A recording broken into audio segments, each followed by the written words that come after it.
Inside this case is a tape recorder, not just any kind of tape recorder though, one that you'd never really wanted to find yourself speaking into, because this is an interview recorder, the kind of equipment that would be used inside a police station for recording confessions, interviews, interrogations, etc. onto tape, and then those tapes would be used as evidence. The machine that I've got here though is a little bit unusual. It doesn't just come out of a normal police station, it comes off this ship.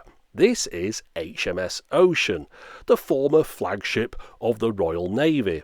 It was a helicopter carrier, and at least it was until it was decommissioned in early 2018. But before that occurred, it had been the subject of a Channel 4 documentary called Warship, which is still available to watch online if anyone in the UK is interested. But because the ship was in that show, I'm able to see the door behind which this interview recorder would have been used, although of course it doesn't appear in the actual documentary itself. Now, like most things, it came to me via eBay. It was being advertised by a seller who deals in military surplus. It was advertised as being for parts or not working and untested, but I thought for a device with such an interesting history and an unusual device as well, it was definitely worth picking it up, and we'll see if we can get it working and have a good look at it. So it's a very simple machine. We've got our two cassette decks on the front here which make a simultaneous recording, one on the original tape, one on the backup. Between there we've got the minutes timer, a VU meter of sorts, a stop and a record button. And that is it as far as operational controls go. There's no playback on this deck. So around the back here on the right we've got an XLR microphone input. If we just look at this sticker here, we can see that this was made by Lee James Electronics in Tyne and Wear for Neil. The model is 7224. Of course, it runs on 240 volts at 50 Hz. And Neil, or should that be NEAL, because it stands for Northeast Audio Limited, well, they're still in business and they're still making these interview recorders. On the left here we can see we've got the power input there and an on-off switch which is a little bit stiff to the left of that, and then in here we would have put a rechargeable battery pack if we had one, or a pack which held 8 D-cell batteries. I haven't got either of those two things, so I'm hoping the device can function if none of those are present. I'm quite sure it should do if I just plug a power lead in here, but switching it on and off, nothing at all seems to be happening. Yeah, it's as dead as a dodo, which is not entirely unexpected, so let's try and figure out what's wrong. We'll get the fuse out of here, and that looks okay. Doesn't look like it's blown, but we'll just test it to be on the safe side for continuity to see that the power's getting through it. Yep, no problem there, so we'll pop that back in. Makes it a little bit more complicated, but before we open it up, let's try doing something with this battery pack. If I can send a 12-volt power supply through here, of course the equivalent of 8 D-cell batteries, then that should be able to power it as though there was a battery present. So I've got my bench power supply here. I'll set it to just over 12 volts and I'll set the amps to 8 or something. It doesn't really matter what I set that to because the machine will only draw what it needs. So let's plug it in and see what happens. Yeah, we've got some power, which is good news. Making a horrible beeping sound, so we need to stop that. There we go. Now perhaps that ear-splitting beep is there to remind you to put some tapes in it, so let's do that.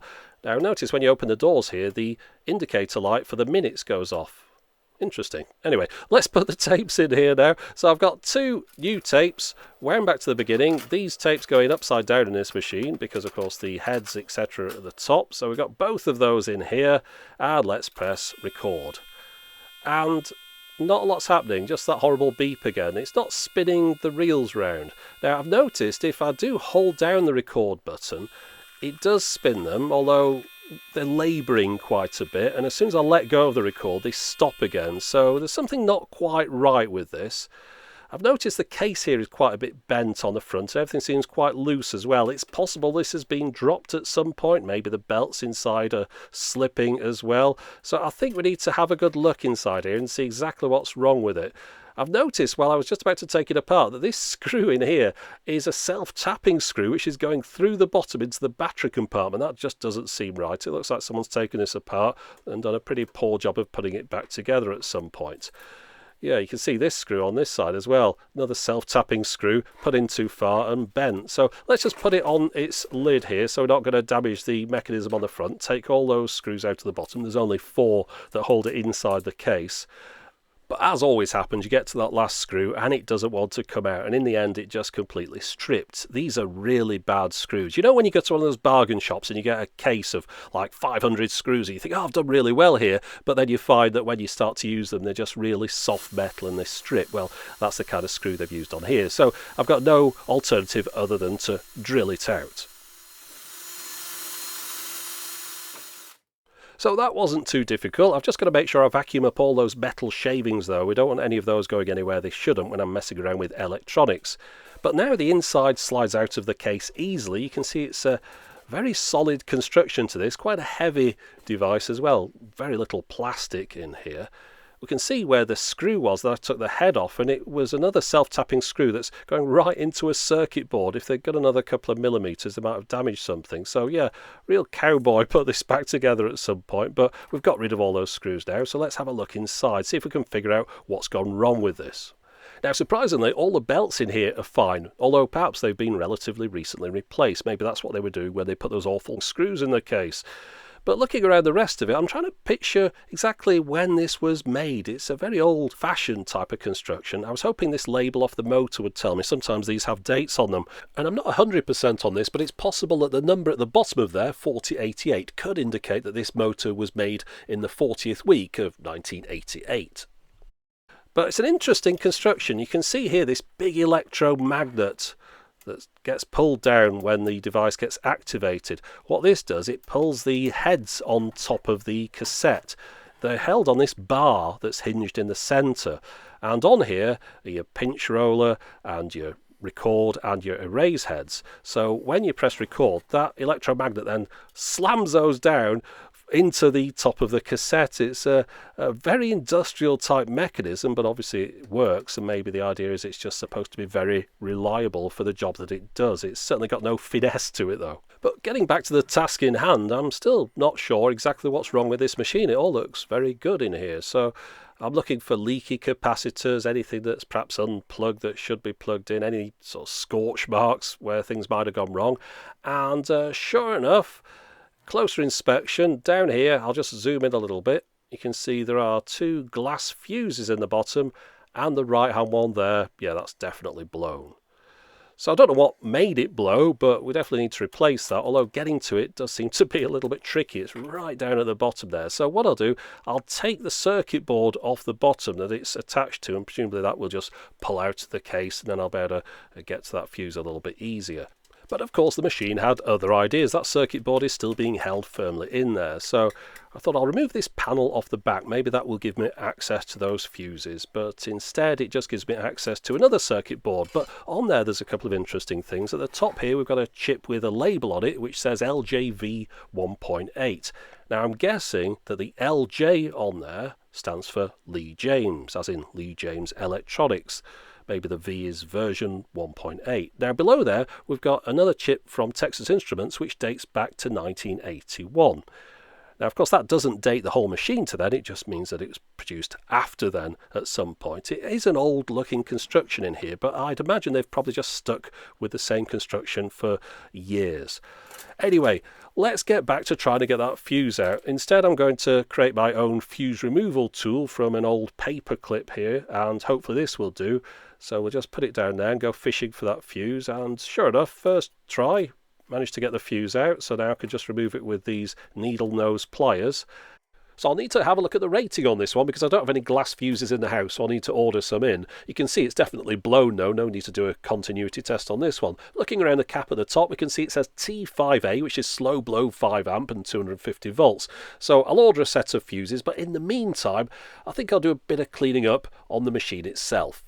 I'm going to start with the pinch rollers. You can see there's some build up on here where the tape has moved across it over the years. I'll need to clean that back down to the bare rubber. I'm going to use some isopropyl alcohol on here. You'll get conflicting information about this. Some people saying you should just use soap and water, but others will say isopropyl alcohol is fine. Since it's not my main tape deck, I wasn't too worried about it, and it seems to have done a good job. So let's move on and clean the tape heads. Now to get to these I need to remove the cassette doors, which do come off very easily. Of course everything I'm doing here I'm doing the identical on both decks, but I'll just show it on one in the video to keep things moving along.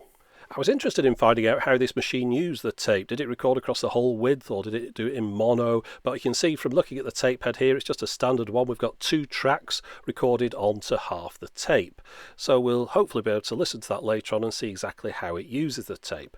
Now, you can get special cassettes for this machine. It will use normal cassettes, of course, but the special ones just have a label on one side, and of course the label's the right way up for the machine as well. So that indicates that when people were using these to record interviews, they only used one side of the tape, just to keep things simple. Funnily enough, we might have these cassette tape interview recorders to partially thank for some of the cassette manufacturers still staying in business after the market had begun to dry up. According to this BBC article from 2012, at that point, the police in the UK were using millions of tapes in them each year. And of course, they wouldn't reuse those tapes. There were 43 police forces using up to 200,000 tapes each. It was interesting also to see that it wasn't until 1988 that they started recording interviews, and until 1991 where it became standard police practice. This machine looks older than 1991, but it's probably from around that time. All the dates on the chips and everything seem to indicate as much. Anyway, back to the big cleanup, but these heads are spotless anyway. There's absolutely nothing on them. I presume someone's been using a head cleaner at some point. So the next thing I'm going to try and do is sort out this piece of metal that's been bowed up in the middle. I was planning on taking it off and straightening it out and putting it back on the machine again, but when I took out the third screw and rested my hand on it, it just fell into place. There was absolutely nothing wrong with it at all. It wasn't bent, it had just been dislodged somehow and was resting on top of something. So just a matter of putting that back on there again. But before I do that, it gives us a better access to the inside of the machine. We've got the timer display here with presumably the controller chip for it beneath there. And also you can get a better look at the pinch roller and the heads here, how they're all held on the arm that then pushes down against the tape. And notice the erase head on the right here has been made in Falmouth, England. I very much doubt they're made there anymore. Anyway, that's that done, so let's pop the top on it, and there was nothing to do there. I was expecting to have to go bending some metal, but no, that's fine, fits perfectly. So now it's just a matter of reassembling everything, which won't take very long at all. These plastic doors are clean inside of them. There was a layer of dust on those, but with those in place, I can't do anything now until my box of fuses arrives. But as if by magic, here it is, more fuses than I'll ever need in a lifetime, but that's the 5-amp one that I'll need for this particular project. I'll just test it though for continuity, so I'm not wasting my time. Yes, that one's fine. So I've attached it to the end of a chopstick with some white tack, and that just has to be pushed down into the machine, clicked into place, and there we go. So just a matter of finding out whether it works or not now. But just in case there's a short circuit in the machine which blew the fuse in the first place, I'm going to plug it into this extension lead that's got a built-in RCD. But you can see it comes on and stays on, so there's no problem. So let's put a couple of cassettes in it and see if it works. Now, it still makes that awful beep sound at the beginning of each recording. It presumably has to last long enough to take the tape past the lead in so you don't start recording too early. That's the beeper that's making that sound, and I do remember buying one of those from Tandy back in the day. Here it is in their catalogue, £1.99, so it's just an off-the-shelf component that they're using in this. Now, the machine itself is running fine. Now it's turning the tapes properly, very smooth in operation, almost silent in its movement on the inside, apart from after a while that buzzer comes back on. Of course, that's telling me that I'm recording without plugging a microphone in, which would be a reminder to, say, the police officer that he's going to get a bit of a wasted interview. Now, the microphone that's supposed to come with this machine is this one here. It's called a boundary layer microphone. It just captures the sound all around it. It's still for sale, but I don't have one, so I'm just going to plug a standard XLR mic into the back of this. Now, when I shout into it, I can see the level meter flashing red there, so the sound is getting through, so I might as well try recording something on this now. I'm going to rewind both of these tapes back to the beginning. Of course, the machine itself doesn't have rewind, fast forward, or play, so I'm using an external tape rewinder to do that here. Now, my first attempt to record on this was met with that beep again after a couple of minutes. I was trying to figure out what I was doing wrong this time. It turns out that I wasn't recording anything into it. I'd got the microphone on the table, I got the record button pressed, but I wasn't talking into it, so there was no audio going in, and after a couple of minutes it alerted me to that with a beep. And the way that it had done that was because it doesn't just have a record head in here, it's got a play head as well. You can see we've got the erase head on the right and then the head in the middle, but the head in the middle is split into two. We've got the record on the right, the play on the left. So while we can't actually play ourselves through the machine, it is listening to what's going on to the tape, and if there's nothing goes onto the tape for a couple of minutes, it alerts you to that fact with that beep once again. Now you might also have noticed that the erase head on here isn't actually attached to any wires. Now I don't know whether it would work just as a magnet erase if there were no wires present, or maybe they're just using it to guide the tape onto the head in the middle. But anyway, to prevent the machine beeping at me again, I've decided I'm going to have to record some audio on it. Now, since I don't have anyone here to interview and I don't fancy sitting here for half an hour going la la la into the microphone, I'm going to play some audio from the YouTube audio library into it.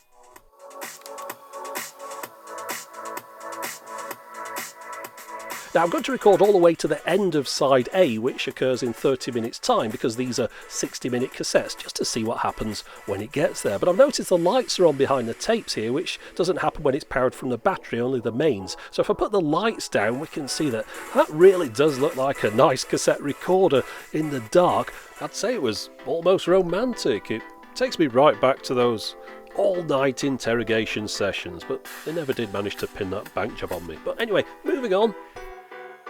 Unsurprisingly, at the end of side A, you get that same awful beep that you get for everything, the standard alert beep. But let's try and play back these cassettes now. Now, ideally, you'd have the cassette transcriber machine, which goes along with this device, because, of course, this isn't a player, so you need a separate player. I've got a few cassette players in the house, so I'm going to try playing one in this machine. But, of course, the first job is to rewind the cassette back to the beginning, and now that we're there, let's have a listen.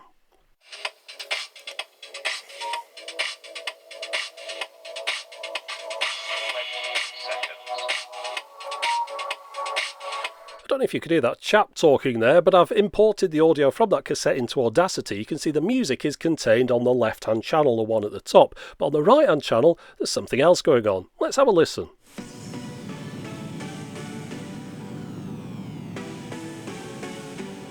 minutes and 30 seconds. Yeah, it's an Audible timestamp that's read out every 10 seconds. 10 minutes and 40 seconds.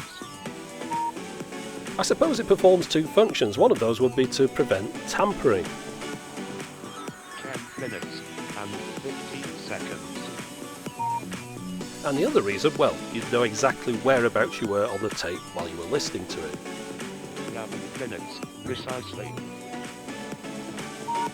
So that was a fun and unexpected surprise. I really never imagined I'd find a voice synthesizer chip inside a cassette recorder. Now, as we mentioned earlier on, Neil are still in business and still selling interview recorders, except their current range all record to compact discs. So that makes my cassette-based interview recorder a bit of a piece of history. But it's not just any old interview recorder. This one has at one point served its country. So I thought the very least I could do in recognition of that fact was to treat it to some proper-sized bolts when I reassembled it back into its carrying case. But there you go, that was the cassette recorder that nobody really wanted to find themselves talking into. But it's been interesting to have a look at it, and that's it for the moment. As always, thanks for watching.